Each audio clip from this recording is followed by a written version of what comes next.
Welcome to. Hold on. Let's see if we can do that again. Welcome to the only football.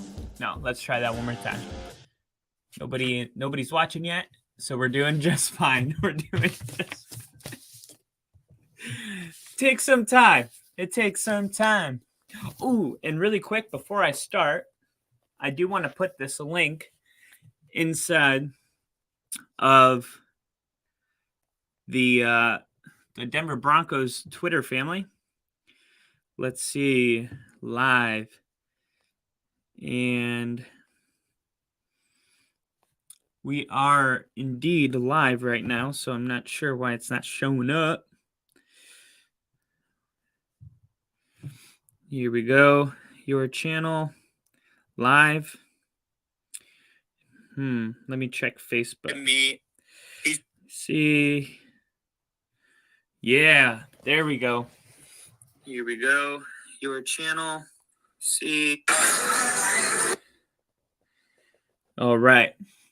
Well, thank you guys for joining us on the official first episode of Big Broncos Cast. That's right. This is the only football crew joining you. I'm obviously without my co-host, Rick, but nonetheless, you got me. First off, just to, manage expectations off the bat. This podcast is officially a Denver Broncos podcast. So if you're not a member of Broncos country and you don't have your fan card, this might not be for you. Wait, we're just managing expectations. Everybody's allowed in. All right. So let's talk a little bit about, you know what? Before I start, I am going to actually send this podcast into. So let's talk a little bit about. That's me. I want to send this podcast into a Broncos group because I feel like that's really who this video is catered towards. So here we go. We are going to share, and we'll do at Denver Broncos, diehard Denver Broncos. All right. So let's talk about today. All right. So it's Wednesday. The players that did their press conferences were Justin Simmons and Patrick Surtain II. They did their press conferences after practice. Before practice, only Nathaniel Hackett talked to the media. Usually on Wednesdays, you do the special teams coach, the defense coordinator, and the offense coordinator, but only Nathaniel Hackett. Don't want to read too much into that. But they asked Nathaniel Hackett, how's Russell Wilson doing? And he said Russell Wilson is in the concussion protocol, so he's not doing any action right now. And he will remain there. I'm not sure on his status going into the game on Sunday against the Cardinals. We'll talk more about that later. Some good news is that Randy Gregory, and I quote, clock is starting, meaning there's a good chance that he'll play on Sunday. Randy Gregory is a guy that went down in week 4 and has been on injured reserve ever since. We knew he was injury prone when we acquired him, and unfortunately he did go down with an injury, but really it's a good thing to get him back. And Randy Gregory really goes into the Russell Wilson conversation we're going to have later about, is it even worth it to play these guys? Here we go. Got a comment. That's not what I was trying to do. Good Lord. I am so bad at this. All right. Bear with me. All right. So Randy Gregory coming back. Is it a big deal? I think so. I think it's good to have Randy Gregory back. He's a really disruptive player on the defensive side of the ball. He could bring a spark, force the quarterback to make a bad throw. We already know how good the cornerback play is at Patrick Surtain. And a lot of those interceptions really, I wouldn't say rely on quarterback pressure, but it definitely helps. You get the quarterback under some pressure, he makes a bad throw, or he throws the ball too early, totally misreads a route, cornerback's there to catch it. If you look at cornerbacks that have like 10 interception seasons, you'll see one thing in common is that they all had a big pass rush. All right. So before I go, let me see if there's a way to take a video and share it. So I guess I can't share this video until I finish. That is a bummer. That is definitely a bummer because I would love to share this video. Maybe if I go on Star 6 Media's page, let me go to Star 6 Media really quick.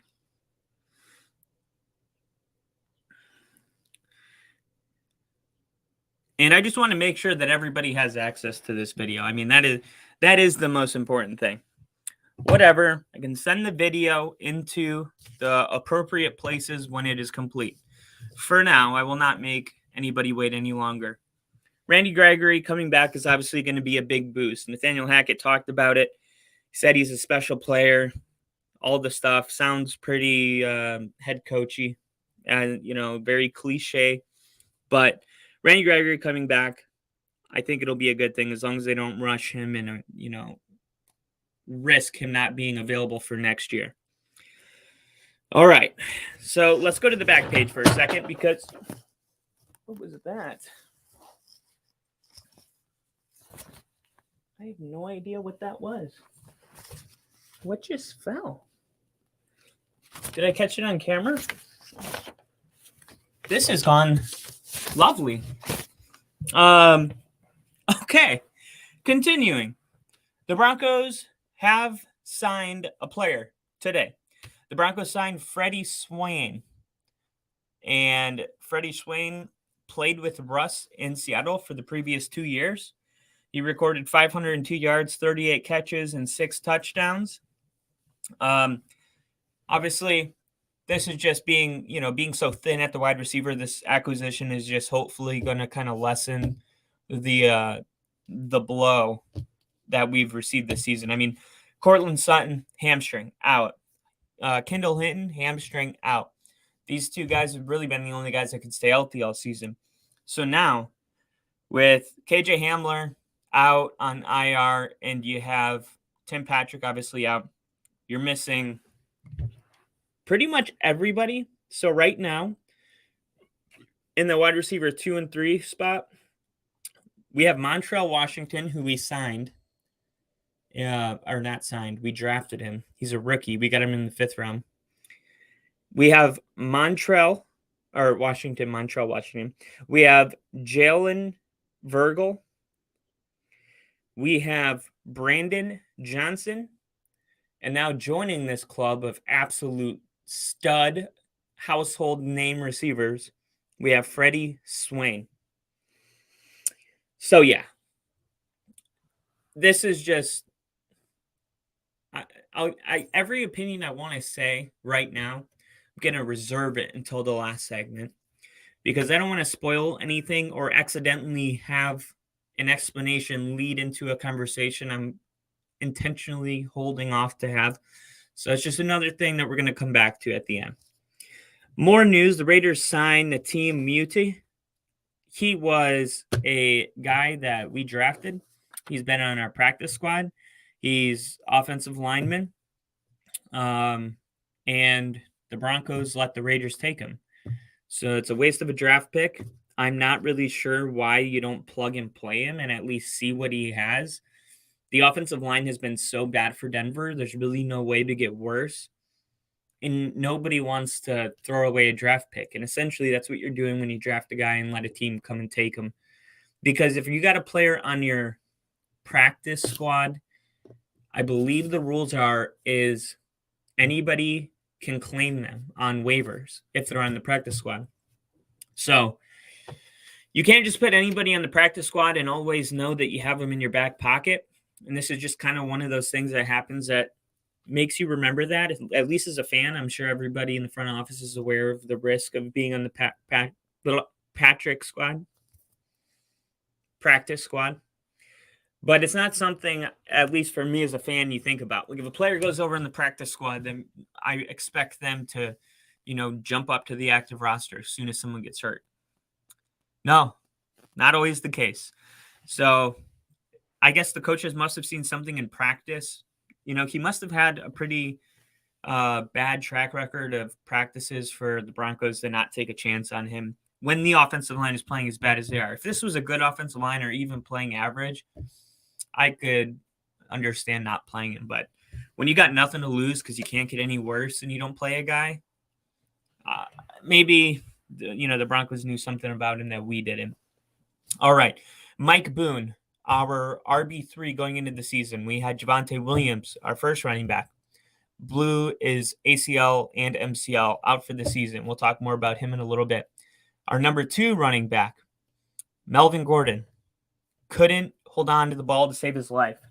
He needed potentially to just wear gloves or tuck the ball. I don't know. But every time he touched the ball, he fumbled it.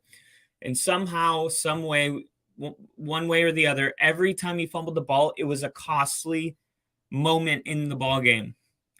Whether it be we're down 7 and we're driving and then he'd fumble the ball and it would get recovered for a touchdown against the Raiders. And now it's a 14-point game. Or we're on the 1-yard line in week 1 at Seattle. I was at that game. And he fumbles the ball on the 1-yard line. Javonte actually had one of his own on the 1-yard line. 2 goal line fumbles for the Broncos. Unbelievable. Well, Mike Boone, a guy that's been on injured reserve all season because of the 2 issues. Melvin Gordon now on the practice squad of Kansas City. Mike Boone had an opportunity to kind of get in and, get a little more playing time than he was probably going to get just because of the injuries and the fumbling. And he's been on injured reserve the entire season, and now he is back on injured reserve. So we are really thin about everywhere that's important. Running back, receiver, offensive line, defense, pretty much everywhere. Cornerback, the only thing, this is such an optimistic Bronco fan moment right here. The only thing that is good about how thin the Broncos are is that it's giving the front office a chance to look at live game film of all the young guys we've drafted to see whether there's something there or not. Right? Guys that normally, if everybody would have stayed healthy, wouldn't be on the field. You wouldn't be able to evaluate them. And I get it. You can always evaluate people in practice, but practice is different. You go against different teams who have a different scheme, different blitz packages, different ways of doing things on a weekly basis. It's different. You got to learn how to prepare for an entirely different defense 1 week at a time. That's a lot different than, going out as a scout defense for the same offense week after week after week. So really good that they'll be able to get some film on some of the guys that we drafted. We can see what we have there. A remaining schedule is Arizona. We host the Arizona Cardinals this weekend. Welcome to Mile High. Then we go at LA Rams, and we go at Kansas City, and then we finish the game with the Chargers coming back into Denver. No home opener, but we do have a home closer. All right. We talked a little bit about the injury of Javonte Williams. Javonte Williams is our guy for the long-term future. He is a Denver Bronco, and we are happy to have him. He is a fantastic young running back, and I think he could be Nick Chubb. Now, his injury wasn't like a clean MCL, even though it was a non-contact injury, and if you watched the play, it didn't look like anything serious happened. Apparently, he had like one of the worst types of injuries a running back can have, where he tore multiple things. I didn't write down the proper medical term, but the recovery is going to be very challenging for him. That is at least what I've heard from people that know people that have had the injury. People that know people that know people that brother's cousin. I know, but I'm being serious. There are people I know that talked about his injury in context with knowing somebody that had it and them never being able to play football again. We're not talking like that in Broncos country, right? We believe he's going to get back and he's going to get healthy. And there's a lot of times players like this get hurt and we don't see them for a very long time, right? They're rehabbing. They're kind of out of the spotlight. And we haven't heard from Javonte in a long time. So it is always newsworthy when we do hear from Javonte Williams. Javonte Williams spoke yesterday to the media for the first time in a really long time. The reason? Because he was promoting the Javonte Williams Foundation, a foundation that he started in efforts to impact foster children around the world and empower more foster parents. He was really passionate about this particular foundation because his sister was a foster child. So that is pretty cool, right? The first time you hear, about from a guy in a long time is something positive. You like to see that his spirits are high. If he was down and, really depressed, I really doubt that he would be working on this foundation. So that was a good sign to see him. And he sounded good. He sounded like his spirits were high. And on top of that, he talked about his injury and, getting down a little bit. And he's like, players like Bradley Chubb, players like Cortland Sutton, will come and pick me up when I'm down and send me a text like, hey, man, you're going to get back out there. You're going to be fine. And those are players that suffered the same injury or similar injury as him. So I'm sure those opinions actually mean a lot to him. All right. Here we go with the big news for the day, and then we'll close with a conversation piece. Drum roll. Wait, no, let's do music. I'm changing. Let's do some music. Ladies and gentlemen, as the Rob Walton family has taken over the Denver Broncos organization, the first move of the many. No, this just isn't it.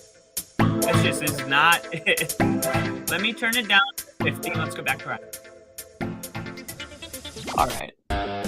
Ladies and gentlemen, the first move for the Walton Penner family ownership group is official. The Walter Penner family will invest $100 million into the Broncos Stadium. All right, the music's fun. But let's be real for a second, because this is really awesome if you're a Broncos fan. This is amazing. They said they're going to put $100 million into the Broncos Stadium. Obviously, there's like a budget that the city will help a little bit for. I think it's like $7 million, but then the other 97 is just coming out of pocket for them, which for people that own hundreds, is it hundreds? I think he's like 68 billion. At some number, it just becomes aloof. No, aloof. That's not the right word.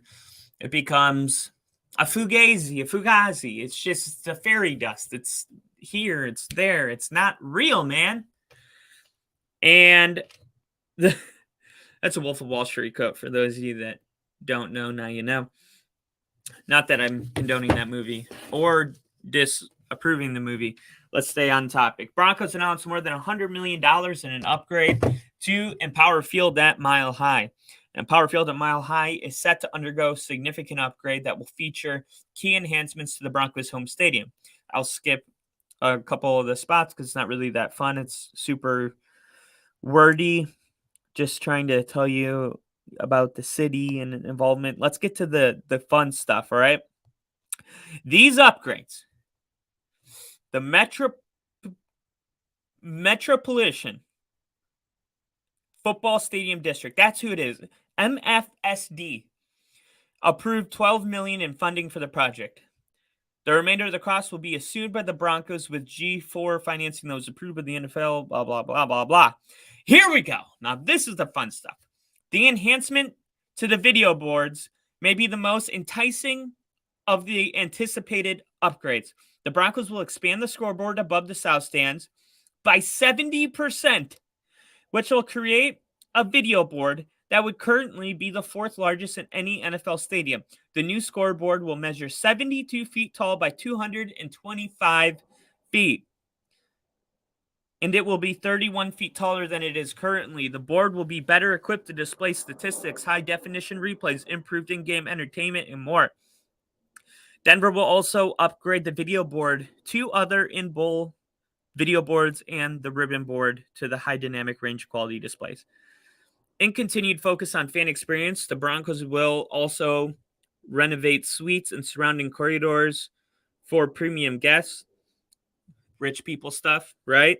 The upgrades will feature an all-inclusive hospitality space on the field. Probably rich people stuff again. Denver will also revamp the United Club with an improved AV technology and larger HD, more rich people stuff. Denver will improve its Wi-Fi system throughout the stadium beginning in 2024. The Broncos will upgrade its video control room and tunnel boards as well. So really the good news about the $100 million going into the Broncos new stadium is one, the Walton Penner family, they own Walmart, so they have like $68 billion. So we didn't know if they were going to tear the stadium down and just build a new one, but they said publicly, many times, they said, no, like there's nothing wrong with the Broncos stadium. We're not going to tear down a good stadium, and just waste it. So, 1 year later, they're putting $100 million into it to just, make some tweaks here and there. So, yeah, the definitely the most exciting part is the video board, the big screen, the one that everybody watches when the game's too far away, is going to be stretched width and stretched in height. It's going to be stretched 70% of what it is now. 72 feet tall by 225 feet, 31 feet taller than it is right now. It's going to be the fourth largest in the NFL. Let's give a round of applause to the Walter Penner family ownership group. Bronco Country will be able to see us lose so much better. It'll be in HD. What an experience. So when we're riding, when Russell Wilson's doing high knees on the sideline, we'll be able to see it clearly. And we're going to see Russell Wilson's unwavering belief in HD. So round of applause for the brand new scoreboard coming to Denver and all the rich people getting better AC and Wi-Fi in their suites. I hope they enjoy it. All right. So to wrap up this segment, I will ask a question. Russell Wilson is in concussion protocol. They're playing the Rams. Rams are actually playing us. It's in Denver. However you want to word it. Should Russell Wilson play on Sunday? You can make an argument that, yeah, Denver needs to play Russell Wilson. He looked good on Sunday against the Chiefs for the first time all season. Maybe he can, maybe there's a spark here. Why take it away now? We've seen nothing all season long, and now he does something good, and we're going to sit him for the rest of the season. Maybe have something to build off of going into 2023. Or you could say, no, it's an unnecessary risk when you're eliminated from the playoffs. He can learn the offense more by teaching it to Bright Rippin. Whatever your stance is, I would like to see Russell Wilson play pending a pass on his, mental evaluation. I don't know how they do that. But as long as he makes it out of concussion protocol, I would like to see Russell Wilson play in the game. And a player that I don't feel that way about is Randy Gregory. They said, if you're just tuning in now, I see 3 comments over here. Ginger Ninja said, the Watsons are smart as hell. Basically going to get a free $200 million. Waltons, you've paid him way too much to sit him the last 4 games, in my opinion. Yeah, man. Thanks for coming in, Ginger. I totally agree. Totally agree. I mean, you don't pay a guy that much money, and then he has one good game, and you sit him for, we need to see who this guy is. Is he the guy that was in the Chiefs game, or is he the larger sample size of the rest of the season? So I want to see him play. Now, one guy I don't feel that I want to play who's in a similar scenario is Randy Gregory. He is a guy that we acquired from Dallas last year. He is a force to be reckoned with when he's healthy. That's the key word there, when he's healthy, because he has been injured a lot in his career. He's either been injured or he's been out for smoking pot. I think that's why he came to Denver. I'm not sure, but regardless, he's been on injured reserve since week 4, and we haven't seen him play. And apparently his clock is ticking right now to start practicing again, and he's in line to start again on Sunday. That's a guy that you don't push out onto the field. Like, if we could get him fully healthy, we have to start thinking about next year. There's no award for beating the Cardinals. There's nothing. If anything, the only thing that I want to happen is I want to give Seattle a worse draft pick because they got our first round pick because of the Russell Wilson trade. And right now it's in line to be the number 3 overall. That's why I want, I want Denver to win always, but that is like on the main front of things that I care about. So the Seattle fans can stop trolling our Twitter. Oh, they're so pathetic. Ginger Ninja said, not going to lie, I hate Russ's gimmick, but when you put him in the right spots, he's really good. Better than what the Colts have. They need to shut Gregory down for sure. Yeah, totally agree. Put a stop to the Gregory thing. Get him healthy. The Colts, they're not in great shape, but this is a quarterback-heavy draft. So I would be interested to see if where their pick lines up right now, it is probably a pretty solid one. I mean, it's probably top 10 based on their win-loss record. But yeah, I think the Colts are definitely going to go quarterback in the draft. They may even trade up to try to get some of the guys projected to go top 5. We will see. Maybe by the end of the season, they'll be picking at number 5. I think they only have 4 wins on the season. So yeah, that's just something to bring up, and then I got one funny thing to kind of end the episode, and then we're going to take an hour break, and then obviously the only football crew, me and Rick, will be on tonight for our Wednesday episode where we will make all of our predictions and all the games next week. We're going to be together here in the studio, so make sure you come back for that, Ginger.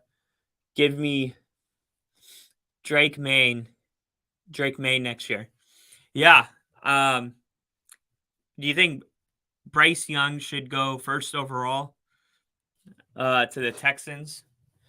I just worry about his size. I know he's a winner, but I do worry about his size. You look at Alabama quarterbacks in general, and sometimes their performance can be a little inflated because of the talent they play with.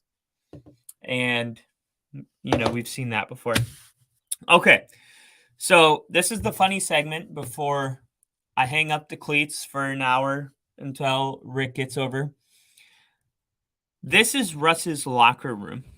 This is all the things that he needs in his locker to be able to play a football game.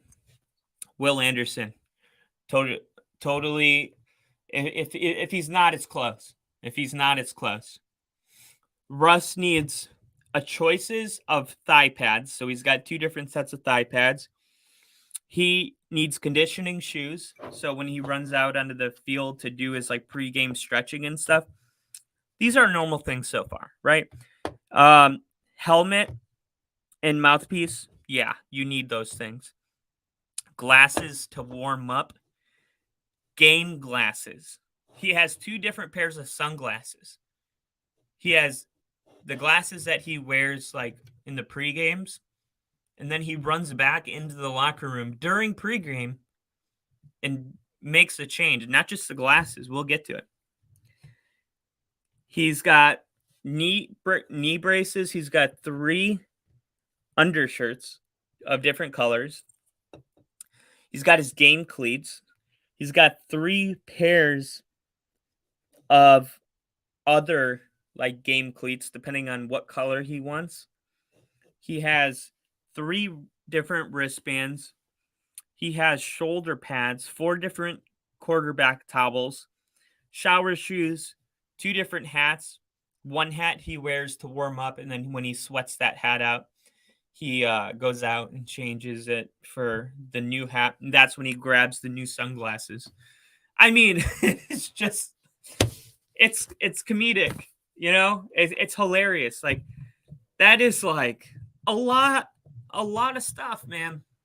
So anyway, this is he's like the Shawn Michaels of QBs.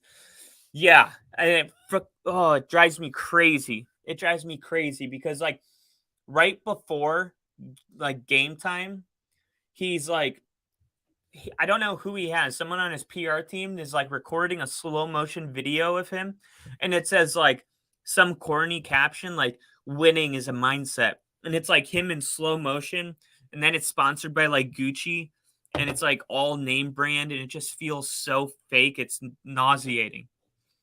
It just all I want to see.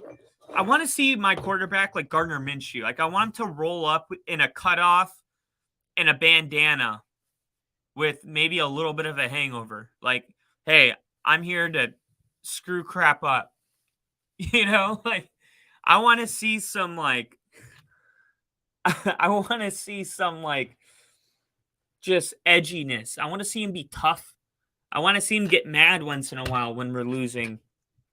I don't want to see the quotes and the gimmick. It's team 3, baby. He's all about it. Like I said, I hate his gimmick.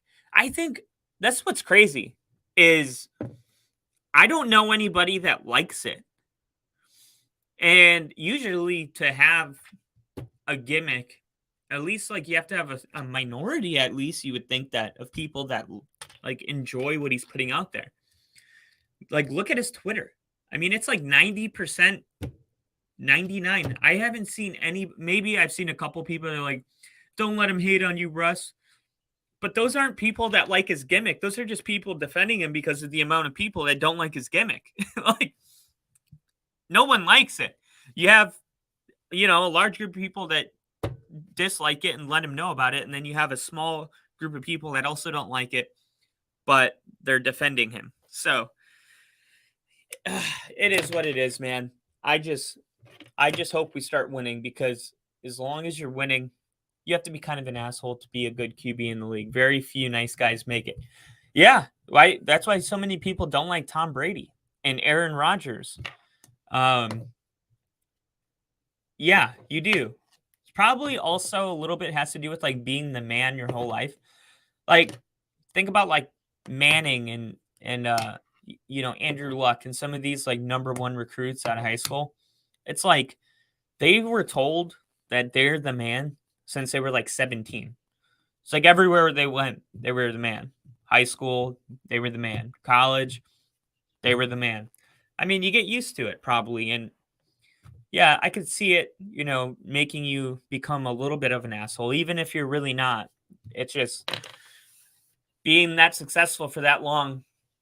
Definitely, you begin to have kind of like expectations of like how things should be. Peyton and Drew Brees as well. Luck was too nice, still is. Yeah, Luck used to compliment the people that hit him. He used to get up and be like, it was a good hit and like shake their hand. It was hilarious. All right. Well, that is all for right now. We're going to be back on, I believe. Let me see when Rick said he would be here, do it live on camera right now. He said, we should be going live again in about 30 minutes. So, Jinja, I don't know if you're going to be able to hop back on, but me and Rick will be going live in 30 minutes, and we would love to have you. And anybody else that may be listening or may hear this after I hit the stop button, feel free to join us and watch all of our stuff at Star 6 Media. Subscribe. We really do appreciate it. We've been building some tractions. I'll set notifications for when you and Rick are on. Seeing a few. Thanks, brother. Seriously appreciate it. Yeah, we appreciate it. We've been getting a lot of views on our videos and stuff like that. And we just want to, once again, just thank you guys all for listening and making this possible.